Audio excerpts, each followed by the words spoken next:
Chers auditeurs, Espoir Média Internet, bienvenue pour cette nouvelle leçon du Deutéronome. Et oui, ce n'est pas une erreur, on est déjà à la leçon 12, l'avant-dernière leçon du livre du Deutéronome, comme ce trimestre a passé très vite. Et nous abordons aujourd'hui la thématique pour le sabbat 18 décembre.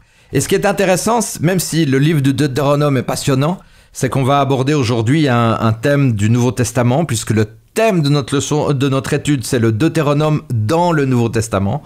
On va aborder notamment le livre de l'Épître aux Galates. Mais avant ça, j'aimerais souhaiter la bienvenue à Pierrick d'un côté, à Pierre de l'autre, pour leur participation. Nous avions été contents déjà de vous avoir il y a 15 jours, et malheur à moi. L'apôtre Paul dit malheur à vous insensés qui n'observez pas la loi, ça c'est aussi dans le Galate. Donc là je me fais malheur à moi, je vous ai même pas présenté. Donc voilà, c'est le moment de vous présenter. Alors Pierre, tu nous dis quelques mots? Ou alors Pierrick, s'il y a des fous rires, ça sera pour le bêtisier. Je dis à Jérémy qui est en régie, ça sera pour le bêtisier de la fin là. Ouais. Bon, mais moi je m'appelle Pierrick, j'habite près de Lausanne, je suis marié et heureux papa d'une petite fille, enfin elle vous dira que c'est une grande fille, elle a 4 ans, et puis je suis pasteur et je travaille plus particulièrement pour tout ce qui concerne les activités pour les jeunes tout au long de l'année pour la Suisse romande et le Tessin. Donc week-end, camp, formation, etc.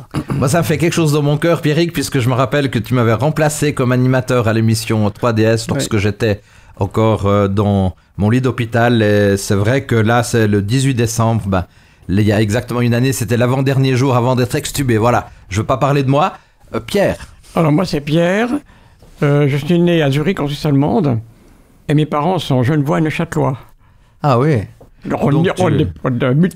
Mais t'es français ou suisse pour finir? Les deux. T'es les deux, franco-suisse. Franco-suisse. Mais comme Pierrick. Oui, moitié-moitié aussi. On a Pierre, on a Pierrick, on a des franco-suisses. Il y a beaucoup de liens dans ça, c'est bien. Alors j'étais pasteur en Suisse et en France Nord pendant 30 ans. Et maintenant nous habitons Gex, près de Divonne-les-Bains, près de Genève. Et nous avons 2 grandes filles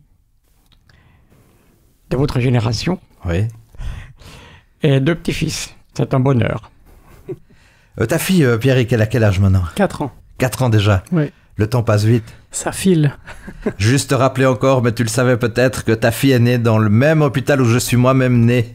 À Bienne. Le même hôpital. Ah ouais. L'hôpital des Tilleuls, voilà. Ouais. Bien. Alors, on va démarrer notre étude par une prière. Seigneur, merci encore parce que tu nous réunis pour cette étude et aujourd'hui, on va aborder aussi un livre important, c'est le livre de l'Épître aux Galates qui fait référence aussi à quelques éléments importants, bien évidemment, de notre livre du Deutéronome que nous avons pu aborder tout au long de ce trimestre. Merci encore d'être avec nous et que par ton Saint-Esprit, nous puissions bien discerner tes enseignements. Au nom de Jésus. Amen. Amen. Amen. Alors, Pierre, si tu vois quelqu'un dans une situation de danger dont il n'est pas conscient, quelle attitude est-ce que tu adopterais pour l'avenir? Je dirais que cela dépend du genre de danger. Ici, il y a une situation urgente où il faut agir rapidement, appeler le secours. Et si on pense qu'une personne qui va faire un voyage ou qui entreprend un certain projet risque des dangers, que c'est pas bon pour elle, peut-être je pourrais parler avec elle, mais il faut être prudent aussi. Il faut le savoir faire avec sagesse, avec simplicité. Pour ma part, je me souviens d'une chose quand j'étais jeune, j'étais étudiant à Collonges. Je descendais donc au centre du village. Et là, j'ai vu une voiture qui interprenait un motocycliste. Le motocycliste était par terre et il saignait. Et l'urgence était appeler un médecin. Et le médecin était juste à côté. Je l'ai appelé et c'est comme ça que j'ai agi, voilà. Un peu comme de la parabole du bon samaritain aussi. Oui, mais là, j'ai pas fait grand-chose.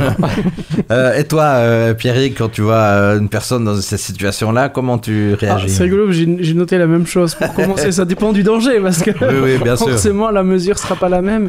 Tout à fait. Mais quand tu parlais d'agir avec prudence pour des dangers qui sont pas des dangers d'ordre vital sur le moment, moi j'ai vu une approche qui, en tout cas, a marché dans certains cas et et sort du moralisme ou du fait de dire à quelqu'un tu devrais faire comme ça, de s'intéresser à tiens, t'as choisi d'aller là ou t'as choisi ça dans ta vie, pourquoi ça m'intéresse.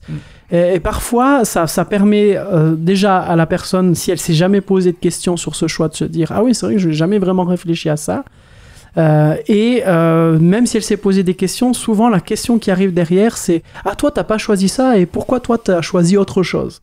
Et souvent on arrive à un moment de partage où on est vraiment dans un échange où la personne va pas se sentir accusée, moralisée, et elle va se dire tiens, je vais aussi m'intéresser à ce que l'autre, enfin d'être dans un intérêt interpersonnel plutôt que dans un rapport moralisateur. En tout cas, les rares fois où j'ai réussi à pouvoir le faire, oui. on en est sorti bien plus enrichi. Après, la personne a la liberté de ses choix de vie, etc. Mais au moins, le dialogue est là, il n'est pas coupé parce qu'on vient comme un enseignant ou un maître qui veut absolument... Exactement, être un peu paternaliste avec la situation. Alors, c'est vrai que l'apôtre Paul, dans le fond, pendant son premier voyage missionnaire, il a établi plusieurs églises, au moins 4, celle à Antioche, à Icône, à Lystre, à Derbe. Je rappelle aussi, bien évidemment, pour différentes personnes qui nous écouteraient que ces différentes épîtres ont été écrites par l'apôtre Paul, et des épîtres où on a des villes, on a des régions où le message a été transmis. Des juifs se sont convertis, des païens aussi acceptaient l'évangile, et les juifs se sentaient quelquefois un peu offensés, étaient un peu jaloux de voir que les païens étaient nouvellement bénéficiaires de la même promesse que Dieu leur avait faite. Alors Pierrick, que souhaitaient vraiment ces juifs concernant les païens convertis ? Il me semble qu'ils avaient une intention bien précise par rapport à ce groupe de population. Oui, après j'ai l'impression des fois de retrouver ce comportement dans nos églises des fois aujourd'hui envers certains. C'est tu dois passer ce par quoi moi je suis passé, je me suis privé depuis tant de temps, j'ai droit à avoir maintenant des privilèges, et c'est là où en fait moi j'ai toujours du mal à comprendre, parce que c'est un peu en lien avec la parabole des ouvriers de la dernière heure.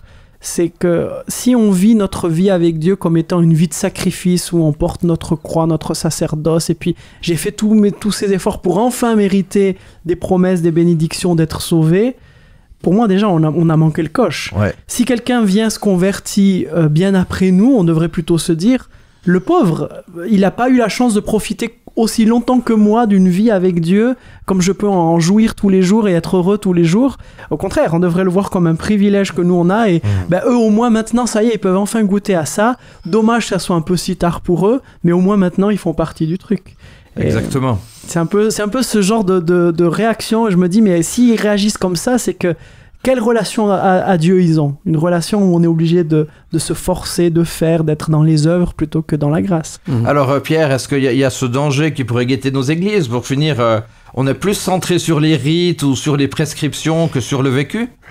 Oui, je crois aussi. Je crois ce qui s'est passé avec les Juifs de l'époque du temps de Jésus.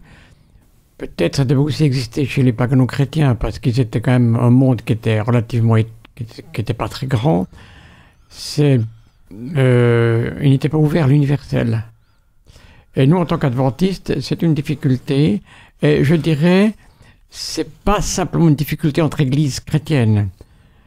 C'est une difficulté au niveau des églises adventistes dans le monde. Il ne faut quand même pas oublier qu'on est plus de 20 millions de membres. Il y en a partout, en Amérique du Sud, en Afrique, en Océanie, en Europe. Et ça nous est parfois difficile d'accepter un adventisme. Enfin, accepter... c'est peut-être pas le bon mot, mais disons de les considérer comme de vrais adventistes ou de vrais chrétiens. Je ne sais pas ce qu'il faut dire. Parce qu'ils ont d'autres habitudes, parce qu'ils sont un peu plus à cheval sur certaines choses, parce qu'ils sont un peu plus rigoureux, peut-être un peu légalistes sur les bords, et sans te rendre compte que nous aussi on a nos défauts, même si on vit dans des pays occidentaux. Voilà un petit peu ce que... T'es d'accord, Pierrick, on n'est pas la seule église à comprendre toutes ces réalités, hein ? Il y a d'autres communautés aussi qui sont capables d'avoir cette intelligence de discernement et puis de pouvoir avoir ce lien avec Dieu, quoi. Oui, je pense que l'important est d'être dans cette dynamique de vie positive avec Dieu et d'être ouvert au fait qu'on ait des chemins différents, qu'il y a des choses qui relèvent de la culture, qui font que certaines choses, on arrive plus facilement à les intégrer, d'autres, on a plus de mal. Et Tout à fait. Et en fin de compte, c'est d'abord moi face à Dieu, et puis je laisse les autres vivre dans leur vie avec Dieu. Il y a suffisamment de choses à voir dans ma vie avant de commencer à me pencher sur le fait mais des fois, j'ai l'impression que juger l'autre, c'est un peu une manière de se dédouaner soi-même. C'est des fois beaucoup plus facile de juger l'autre en face de moi que de commencer à percevoir ce qui se passe à l'intérieur de ma vie. En tout cas, je me suis rendu compte que en priant avec des chrétiens d'autres églises, on s'y retrouve. Il y a aussi des prières spontanées. On prie les uns pour les autres, pour nos petites maladies, nos petits soucis, nos petits problèmes. Et ça nous rapproche les uns des autres.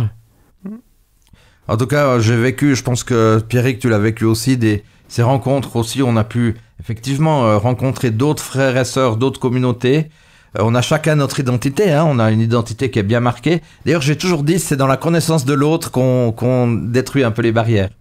Parce que très souvent, des personnes ont des craintes d'être en lien avec l'autre parce que justement, ils n'ont pas assez cette connaissance. Et je pense que c'est ce que l'apôtre Paul va vouloir insister. Alors aujourd'hui, je l'ai dit tout à l'heure, on fait un parallèle entre le Deutéronome et ce texte de Galates, chapitre 3, verset 1 à 14. On va déjà commencer dans un premier temps à lire Galates 3, verset 1 à 7. Ô Galates insensés, qui vous a envoûté ainsi.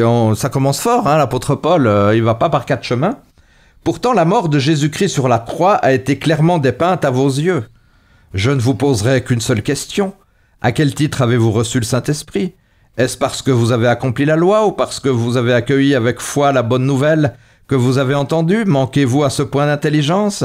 Après avoir commencé par l'Esprit de Dieu, est-ce en comptant sur vos propres ressources que vous allez parvenir à la perfection ? Avez-vous fait tant d'expériences pour rien, si encore c'était pour rien ? Voyons, lorsque Dieu vous donne son esprit, qu'il accomplit parmi vous des miracles, fait-il parce que vous obéissez à la loi ou parce que vous accueillez avec foi la bonne nouvelle que vous avez entendue ? Or, il en est déjà été ainsi pour Abraham, car l'Écriture déclare à son sujet, il a eu confiance en Dieu et Dieu, en portant sa foi à son crédit, l'a déclaré juste. Comprenez-les donc, seuls ceux qui placent leur confiance en Dieu sont les fils d'Abraham. Alors ici, on a quelques textes, quelques versets intéressants. D'abord, l'apôtre Paul, il dit « Galates insensés ». C'est un peu dur, non ? C'était des insensés, ces gens-là. C'est fou, je rappelle la Turquie actuelle, mais bon, ça c'est pas pour... mais Galates insensés. Oui. Disons que l'apôtre Paul a l'habitude d'employer des mots forts. Oui. Je dis assez facilement, le vocabulaire utilisé dans le Nouveau Testament, aussi dans les évangiles, on ne peut pas faire du papier collé. Je crois qu'on se ferait très très mal voir de parler comme ça. Oui, c'est un tempérament aussi, un personnage. Paul. Mais tu vois, Pierrick, par exemple, après il dit à quel titre avez-vous reçu le Saint-Esprit ? Comme pour leur dire, écoutez, vous dites que vous avez le Saint-Esprit, mais j'aimerais juste confirmer quand même, quoi. Oui, après, il s'adresse à des gens qu'il connaît, une église bien précise aussi. Donc, je veux dire, il y a des choses qu'on se permet avec certaines personnes parce qu'on les connaît bien, on a vécu des choses ensemble, puis d'autres où on est plus prudent ou plus diplomate. Mais l'apôtre Paul a plutôt l'habitude de faire du rentre-dedans. Mais selon vous, qu'est-ce qu'il voulait, à travers ce rentre-dedans, comme on dit, qu'est-ce que Paul voulait démontrer là ? Est-ce qu'il y avait quelque chose de particulier ? Oui, je crois qu'il voulait leur faire prendre conscience qu'il y a des gens qui étaient fascinés, qui étaient envoûtés littéralement par d'autres prédicateurs. Et c'est vrai qu'au départ, ils ont reçu l'évangile, comme l'apôtre Paul le dit, ils ont découvert que même des pagans chrétiens peuvent recevoir l'Esprit du Seigneur avec les conséquences que nous connaissons dans le livre des Actes. Et Paul, je crois, les interpelle avec des mots forts pour les réveiller, pour leur rappeler que avec ces messages qui viennent d'arriver dans les églises, ils ont le regard détourné de la personne de Jésus. Et c'est ça qui me semble excessivement grave. Et c'est là que je vois, puisque le sujet est le Deutéronome dans le Nouveau Testament, et c'est là que je vois un parallèle très, très, très, très étroit. En fait, le Deutéronome commence par l'alliance avec Dieu, par l'amour de Dieu. C'est les 11 premiers chapitres. Et c'est ce regard qu'il faut avoir. Et l'auteur du Deutéronome a invité les Israélites à avoir ce regard de l'alliance de Dieu. Et quand on perd cette alliance, alors là, on tombe dans un légalisme, dans l'observation des lois, mais en dehors de l'alliance, on n'est plus dans l'alliance. Il n'y a plus rien qui se passe. Alors justement, Pierrick, au verset 3, il leur dit, mais est-ce en comptant sur vos propres ressources que vous allez parvenir à la perfection ? On a l'impression, n'est-ce pas, un problème aujourd'hui, encore parce que j'aimerais faire le lien aujourd'hui, est-ce que c'est pas encore un problème aujourd'hui dans certaines églises, ce courant de perfectionnisme? Bah, c'est la tentation de tout être humain, parce qu'au final, on est toujours dans une tension quand on lit la Bible entre cette grâce qui nous est donnée et en même temps on voit qu'il y a une exigence qui est mise.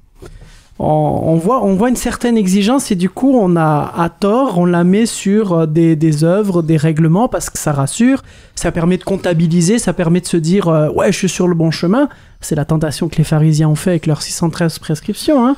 C'est parce qu'on voit cette exigence et on se dit je vais faire des listes, je vais cocher des cases pour que ça puisse je puisse mesurer ma foi, puis à la fois aussi pouvoir mesurer celle des autres.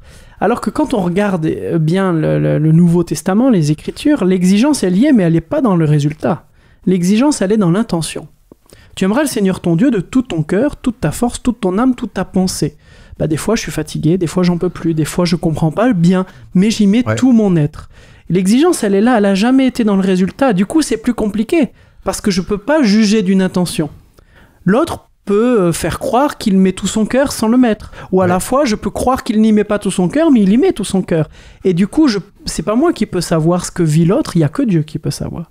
Et je pense que c'est une zone qui est beaucoup moins facile, beaucoup moins confortable comme on pourrait le penser, et on a toujours cette tentation de faire des listes, des cases à cocher, parce que comme si ça nous rassurait, alors qu'en réalité, on devrait plutôt chercher cet inconfort, mais à la fois ce fait de se dire... il n'y a pas de liste prédéfinie. Donc ce que tu dis est intéressant par rapport à l'intention qu'on peut mettre. Exactement. Et des fois, on devrait plus réfléchir à l'intention qu'on met aux choses. Parce que des fois, on pourrait dire, oui, on a des bonnes choses à dire, des bonnes choses à faire, mais qu'est-ce qu'il y a derrière? Et c'est ça qui n'est pas évident. Moi, je me rappelle d'une phrase, parce que j'ai eu l'opportunité de faire mon stage pastoral avec ton papa. Et il y a une phrase que je retiens de lui, que j'aime beaucoup. Il y a beaucoup de choses que j'ai pu apprendre au cours de ce stage, mais une phrase qui m'a marqué, que j'aime particulièrement, c'est que on n'est pas là pour appliquer des règlements, on est là pour gérer des vies. Et c'est pas la même chose. Appliquer un règlement, c'est simple, c'est facile. On rentre dans la case, c'est bon. On sort de la case, c'est fini. Mais du coup, si c'est fini, on fait plus rien pour ces personnes-là. Rappelle-moi la phrase. On n'est pas là pour appliquer un règlement, on est là pour gérer des vies. Alors, cher papa, tu te souviendras, on n'est pas là pour appliquer des règlements, on est là pour gérer des vies, voilà. Oui, Pierre. Oui, ce que j'aimerais dire à ce sujet-là, c'est quand on lit bien les lois, les différentes lois qui existent, comment dire, on voit la loi en termes généraux, sans se rendre compte que les lois concernent justement la vie, et la vie avant les règles. Et le problème, autant de l'apôtre Paul comme aussi au temps de Jésus, c'est des tas de règles qui ont été ajoutées et qui ne sont pas dans la Bible. Laver ses mains, laver les plats, et un tas de règles. Et aussi des règles qui pouvaient contrevenir au commandement du Seigneur. Honore tes parents, oui, mais si je sers le temple, c'est corban, donc je peux laisser tomber mes parents. Et c'est terrible. Et ça peut aussi exister dans notre Église. Avoir des règles sur l'école du sabbat, sur le culte, sur la manière de faire, sur nos liturgies. Alors on croit souvent que la liturgie, c'est la liturgie de l'Église. Mais non. Alors tout le monde fait la même chose. Enfin, à mon époque, c'était un petit peu comme ça.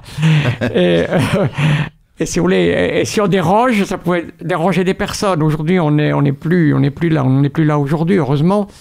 Mais c'est pour dire, quand je pense, dans une dernière séance, tu as parlé du texte de Deutéronome 24, où il est question de rendre le manteau qui a été pris en gage, de donner le juste salaire. C'est de l'humain, tout ça. Ouais. C'est de l'humain. Et je me dis, c'est des règles qui peuvent exister aussi aujourd'hui dans la vie sociale, mais dont on peut aussi se glorifier. Bien sûr. Hein? Il faut faire attention que pour finir, les règlements ne dépassent pas l'humain. Oui, c'est ça. Je note un peu ce qu'on a discuté là. Et c'est vrai à tous les niveaux. C'est vrai à tous les niveaux. À tous les niveaux, je pense que c'est un point très important. Et d'ailleurs, au verset 5, eh bien, Paul, il a une réflexion intéressante en disant, ok, vous voulez obéir à la loi, ou parce que vous accueillez avec foi la bonne nouvelle que vous avez entendue. Donc, pour dire, mais si la loi n'est pas au service aussi de quelque chose de plus profond, à un moment donné, on n'aura que des choses vraiment artificielles. Alors, ce que j'ai remarqué, dans les versets 2 et les versets 3, il est à chaque fois question d'écoute. Oui. Alors, dans la NBS, ils mettent entendu, mais c'est pas ça, c'est écoute. J'ai regardé dans le grec, et ça montre bien qu'il reprend là des mots qu'on retrouve dans le Deutéronome. L'écoute. Écoutez quoi? Tout à fait. Écoutez ce qui se passe autour de moi. Je trouve intéressant, l'auteur de notre étude a choisi les Galates parce qu'on se rend compte quand même que parmi les Israélites du Deutéronome, on a des points vraiment communs avec toute cette population qui se trouvait là, dans cette région, quoi. Tout à fait. D'ailleurs, il y a un rabbin, José Eisenberg, qui a écrit « Nous acceptons la royauté de Dieu, mais elle passe avant les commandements. » D'accord. Alors là, il est dit au verset 6, « Abraham a eu confiance en Dieu ». Alors j'aimerais juste rapidement vous demander, qui est Abraham pour vous?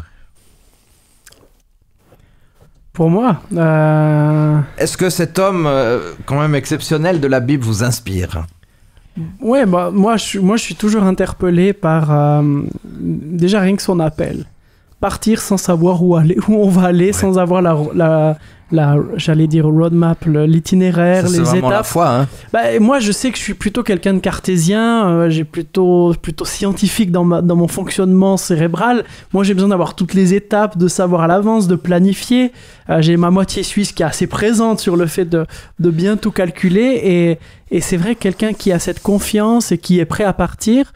Puis dans la vie d'Abraham, il y a aussi même ses erreurs, ses incompréhensions, ces choses où il pensait que c'était juste, il s'est planté, il est revenu. Ça m'interpelle aussi de ce parcours de ces grands personnages, ces héros de la foi qu'on nous présente dans la Bible, qui sont pas des personnages complètement lisses, qui ont leur personnalité, qui sont authentiques, qui des fois, même s'ils se trompent, et je trouve que c'est beau de voir ces parcours de vie qui ressemblent de manière très proche à nos parcours de vie. Alors, Paul, il dit au verset 7, « Seuls ceux qui placent leur confiance en Dieu sont les fils d'Abraham ». Qu'est-ce qu'il voulait donner comme message, Paul, là?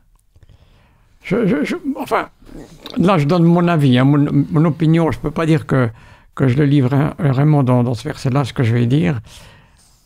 Je pense que, enfin, pour moi, Abraham, c'est un homme qui a lancé l'universalité du salut. Et ça m'intéresse énormément. Et Abraham, pour moi, est un exemple extraordinaire de foi dans les moments difficiles parfois.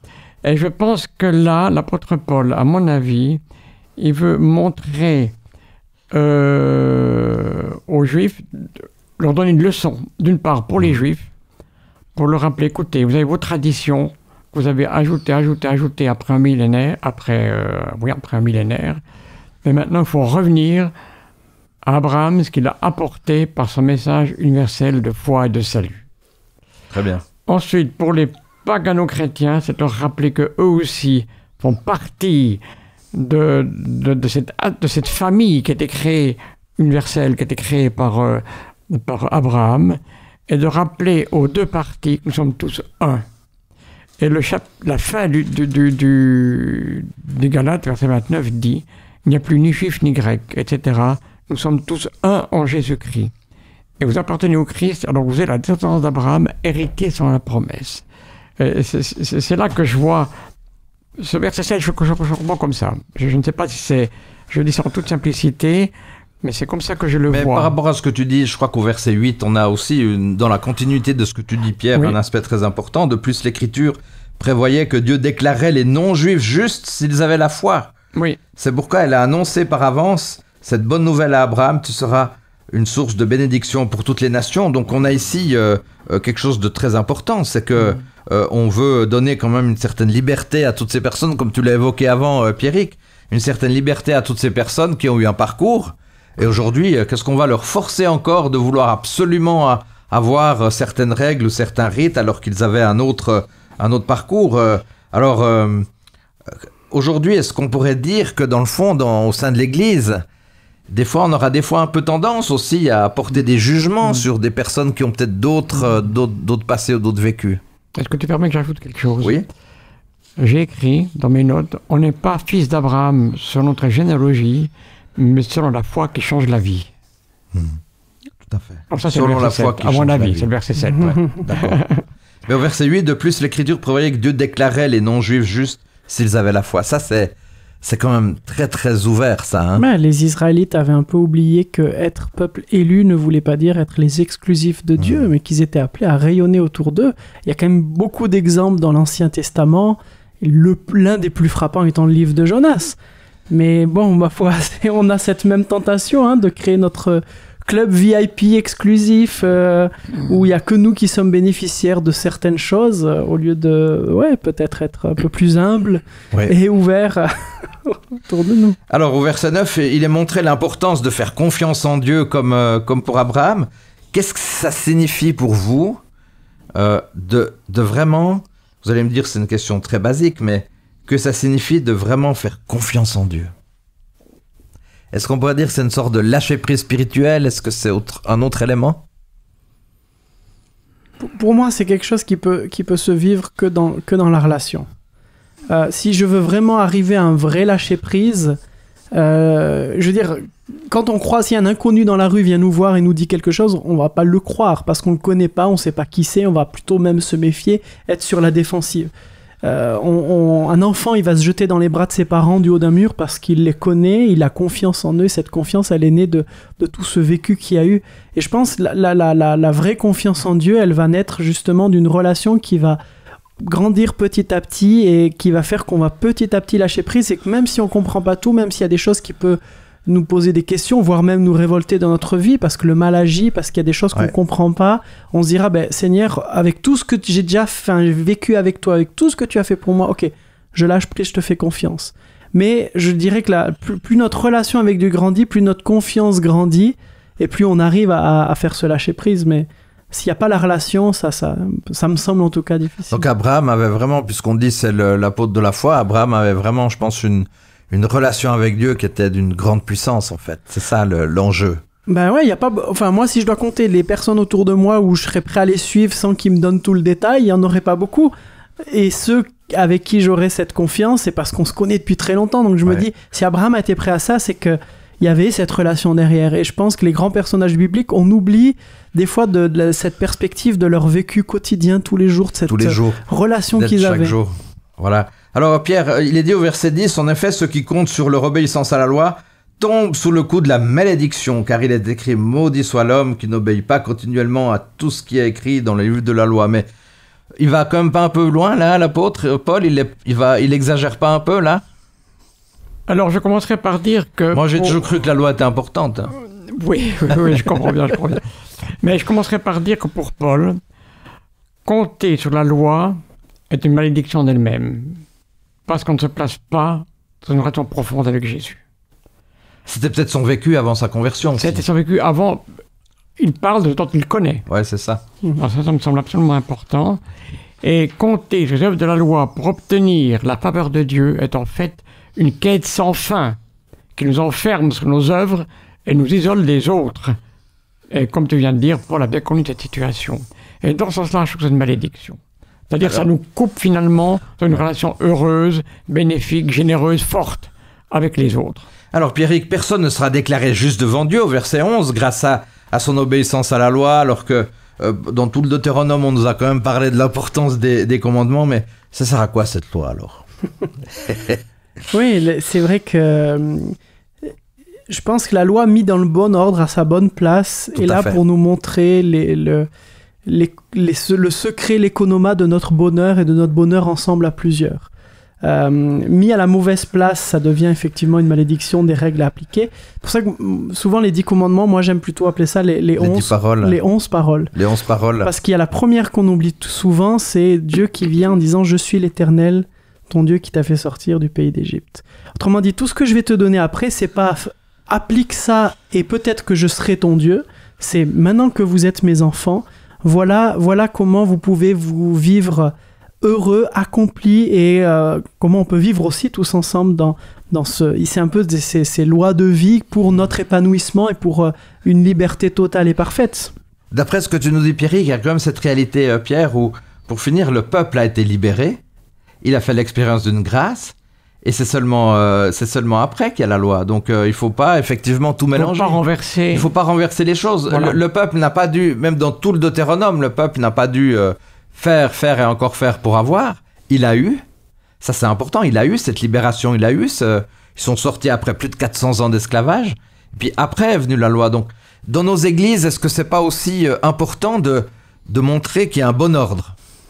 Je crois que c'est très important à cause de la relation dont on vient de parler, des relations faites de générosité, de compréhension, d'écoute, parfois de pardon aussi.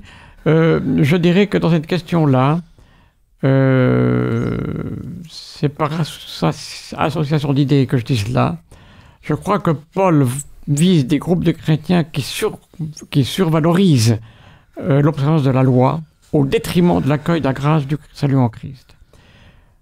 Alors on peut aussi voir, d'après l'épître de Jacques, des églises où il y a une tendance à privilégier un discours sur la foi qui sauve au détriment d'une vie concrète, pratique, avec Jésus. Parce que Jésus lui-même, Jésus n'a pas été un théoricien. Il s'est approché des pauvres, des malheureux, il s'est assis à table avec des pauvres pécheurs, comme les pharisiens disaient. Hein. Donc c'est cela. Alors je crois qu'il n'y a ni l'un ni l'autre. Et il s'agit vraiment d'aimer Dieu, de l'amour du prochain, qui est le rayonnement de la foi. Et l'action, c'est ce rayonnement de la foi. Mais il faut que ce soit une action juste, dans un rapport juste avec les autres et aussi avec Dieu.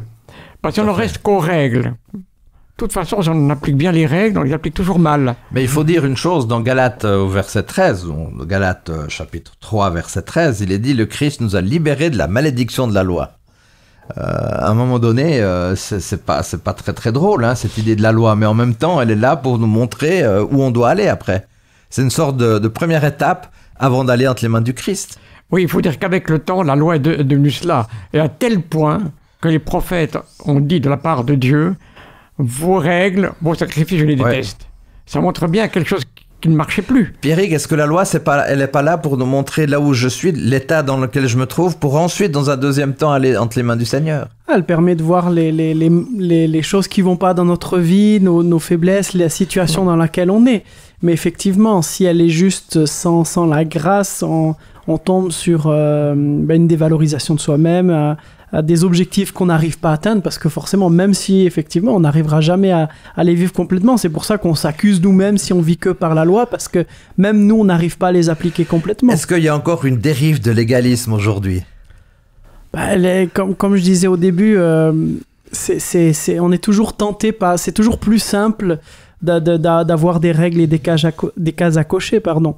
Et c'est toujours plus difficile quand on essaye d'être dans une zone où c'est pas autant manichéen, autant tout noir, tout blanc.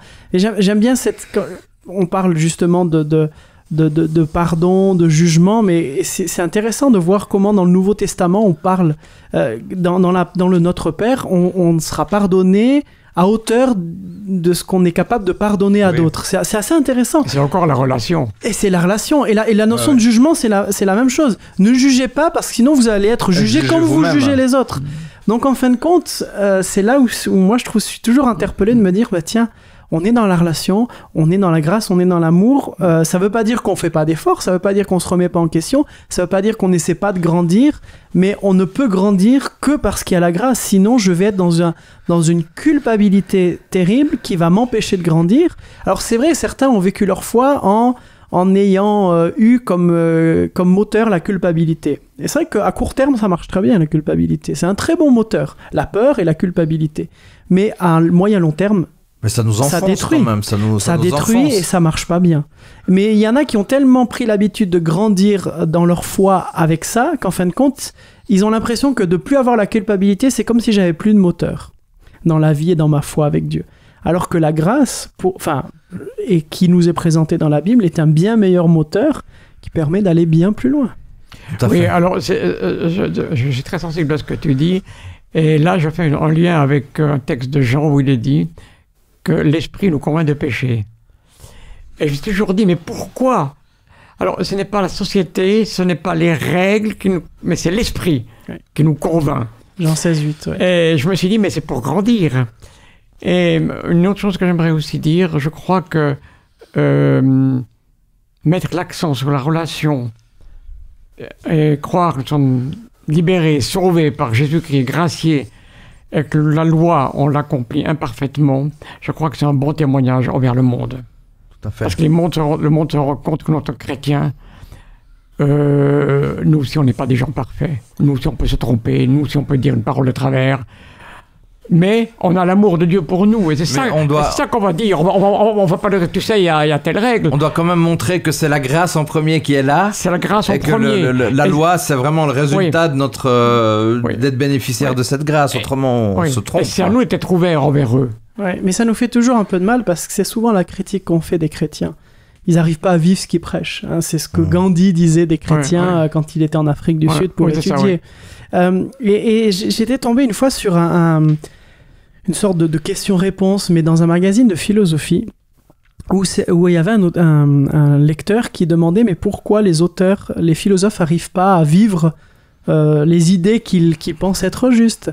Et la réponse qu'avait donnée le philosophe, je trouve, est une belle réponse que nous, on peut donner aussi face à cette critique. Quand on dit que les chrétiens n'arrivent pas à vivre ce qu'ils prêchent, ils ont dit, mais le philosophe a répondu en disant, mais c'est parce qu'ils n'arrivent pas à vivre, parce qu'ils luttent et qu'ils essayent toujours, qu'ils savent comment c'est difficile et qu'ils sont mieux à même aussi d'avoir des compagnons de route pour les aider aussi à avancer. Et je me dis, mais tiens, c'est parce qu'on n'arrive pas à vivre l'amour du Christ qu'on sait la difficulté que c'est, qu'on chute, qu'on essaie de se relever, qu'on est à même de pouvoir accompagner d'autres personnes aussi à avancer avec Christ, plutôt que d'être des modèles parfaits, insaisissables, qui fait que les autres sont plutôt découragés en disant « moi j'arriverai jamais comme ça ». Mais non, on lutte, on n'y arrive pas, et comme on sait ce que c'est que lutter, on peut avoir des compagnons de route où on peut s'entraider et se donner un peu les clés pour avancer dans la vie. J'ai bien aimé cette réponse. S'entraider au lieu de moraliser. Voilà. Mais ça, alors, on pourrait terminer par là. Bon, on n'a pas fini notre émission, mais s'entraider au lieu de moraliser, voilà un aspect, chers auditeurs. Alors, rappelons-nous, il faut nous entraider, il ne faut pas juger les autres. Voilà.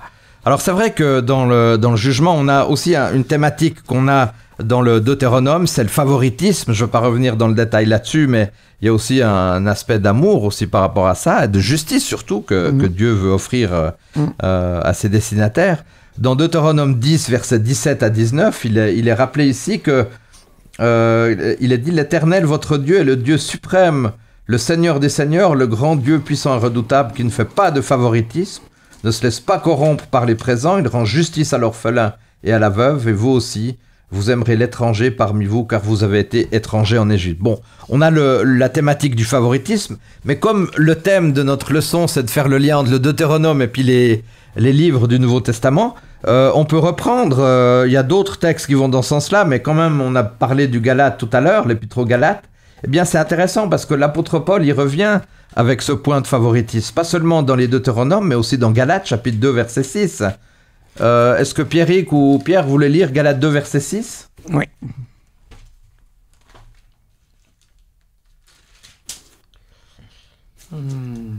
Quant à ceux qui étaient considérés comme des gens importants, ce qu'ils étaient autrefois, mais bien égal, Dieu n'est pas partial. Très bien. Ces gens considérés ne m'ont rien imposé. Alors on retrouve, chers auditeurs, vous pourrez noter, dans Actes 10, verset 34, dans Romains 2, verset 11, le temps avance, on ne va pas relire, mais il est chaque fois rappelé de l'importance de ne pas faire de favoritisme. Paul a toujours dit, comme dans le Deutéronome, pas de favoritisme, ni juif ni grec, nous sommes tous égaux aux yeux du Seigneur. Pierrick, pourquoi est-il si difficile d'être impartial ? Parce qu'on vit dans une société où il y a des catégories, parce qu'on est moins confronté à des personnes qui pensent pas comme nous, qui sont pas de la même culture. Alors même si maintenant on vit dans un monde où on se croise un peu plus, c'est pas toujours facile parce que la différence au départ nous fait peur quand on n'est pas habitué à s'intéresser à la manière dont vivent ceux qui pensent pas tout à fait comme nous, parce que parfois aussi d'autres nous ramènent à nos propres imperfections, alors du coup ça nous remet en cause, on n'aime pas non plus parce que on aime plutôt qu'on nous caresse dans le sens du poil. Je pense que c'est un tout, c'est à la fois une culture. Moi, ce qui me fait de plus en plus peur dans la société dans laquelle on vit, c'est qu'on sait plus dialoguer au milieu de la différence. On se tape dessus, on n'arrive plus à se dialoguer. Voilà. Dire, on n'est pas d'accord, mais c'est pas grave, on parle ensemble. Ouais. Et donc forcément, quand ces différences s'accumulent, que ça soit pas juste des différences d'idées, mais des différences de culture, des différences de manière de penser, etc., ben, moins on y est confronté, plus on a peur de la différence, et parce que ça nous déstabilise d'abord nous. Est-ce que des fois c'est des intérêts personnels, on a envie de favoriser plutôt les uns que les autres ? Oui, c'est très important ce que tu dis. Moi, j'ai noté deux choses en plus. C'est que parfois, on a des idées toutes faites sur des personnes différentes. Et je crois que ça nous aide. Pas avoir de préjugés. Alors voilà, pas de préjugés. Et puis aussi, parfois, on se croit être bien informé sur les gens. Exactement. Et ça, c'est complètement... voilà. Et on a du mal à suspendre notre jugement. On aime vite catégoriser et dire, ben voilà, lui il est comme ça, elle est comme ça, ou cette situation c'est comme ça, c'est bien, c'est pas bien. Alors que c'est toujours, d'être impartial, ça implique d'avoir de la prudence, de prendre du temps pour peser les choses, pour essayer de comprendre les choses, et du coup d'arriver à suspendre son jugement, à dire, ben non, je peux pas prendre une décision maintenant, je dois d'abord prendre le temps de connaître, de cheminer avec, avant de pouvoir me faire une meilleure idée de la personne. Et nous, on aime très vite... On n'aime pas que ça prenne du temps, on veut aller vite et on a du mal à suspendre un jugement. Moi, je trouve que moi, dans ma vie, j'ai du mal. Et comme on doit gentiment conclure, il y a quand même cet aspect que pourquoi je suis revenu sur le favoritisme ici, c'est que on peut faire ce lien quand même. L'apôtre Paul, il montre vraiment l'importance de ne pas porter de jugement et non plus pas de favoriser, on pourrait dire le favoritisme en fait. Et dans le Deutéronome, eh bien, c'est la même chose. Vous vous rappelez à plusieurs reprises...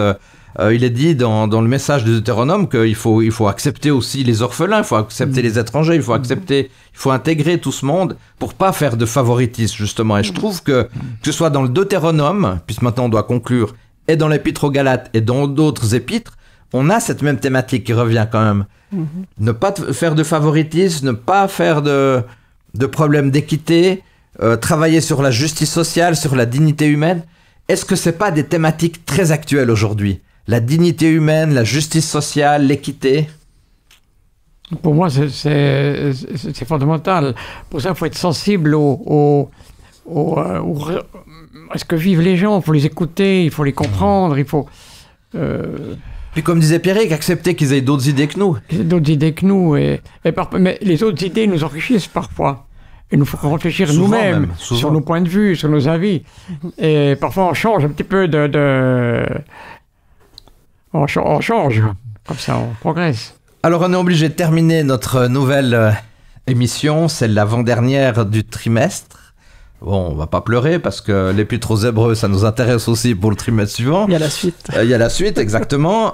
Et puis, mais bon, il y a quand même cette citation d'Ellen White dans l'édition Signe des Temps du 13 février 1893 et qui nous dit « Nul à part Christ ne pouvait racheter l'humanité déchue de la malédiction de la loi et le rétablir dans l'harmonie avec le ciel. Christ prendrait sur lui la culpabilité et la honte du péché, un péché tellement repoussant pour un Dieu saint qu'il devait séparer le Père et son Fils.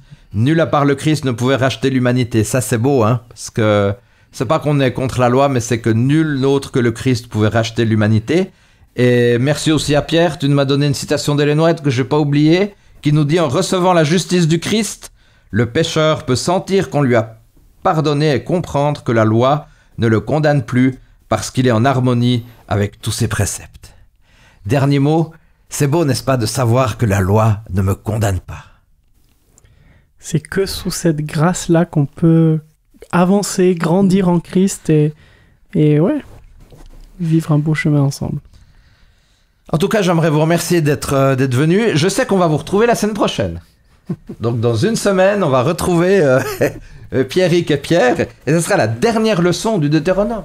Et vous imaginez, ça sera pour le sabbat 25 décembre. Pour Noël. Donc, merci de prendre votre temps, même pour cette leçon du 25 décembre. Okay. Et nous aborderons, alors, c'est vrai que c'est un petit peu particulier, parce qu'on a conclu par le favoritisme, et voilà qu'on va devoir parler de Moïse, de la fin de l'histoire humaine de Moïse, par rapport à une question de justice ou de favoritisme, j'en passe. En tout cas, Pierrick et Pierre, surtout, n'oubliez pas de revenir la semaine prochaine pour cette dernière leçon, et ça sera un beau cadeau que vous nous faites d'être à nouveau présents, et un beau cadeau, chers auditeurs, de nous suivre semaine après semaine. Merci beaucoup, à la semaine prochaine pour la toute dernière leçon du Deutéronome. Bye bye. Bye bye.